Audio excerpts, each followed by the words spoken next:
వేసవి సెలవులు, అంతులేని ఆటలు, మర్చిపోలేని జ్ఞాపకాలు. కానీ ఈ సందడి వెనుక మనం గమనించని ఒక నిశ్శబ్ద మృత్యువు పొంచి ఉంది. పిల్లలు మైదానంలో క్రికెట్ ఆడుతున్నప్పుడు బంతి పొరపాటున ఆ విద్యుత్ ట్రాన్స్ఫార్మర్ దగ్గర పడవచ్చు.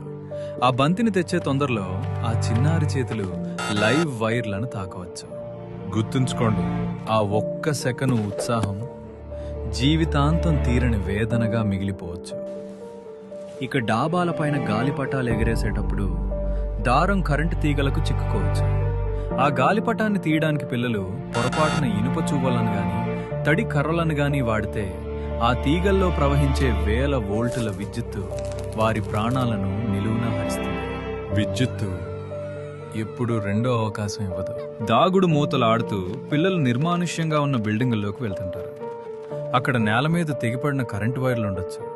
కనీసం చెప్పులు కూడా లేకుండా ఆడుకునే ఆ పసిపాదాలు తెలియక ఆ తీగలపై అడుగు వేస్తే ఆ ఒక్క అడుగు వారి జీవితంలో ఆఖరి అడుగు కావచ్చు.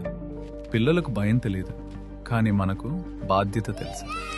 విద్యుత్తు శక్తివంతమైనది, దాన్ని గౌరవించండి. మీ పిల్లలకి ఈ ప్రమాదాల గురించి ఈ రోజే వివరించండి. ముందు జాగ్రత్తే మన ప్రాణాలకు రక్ష.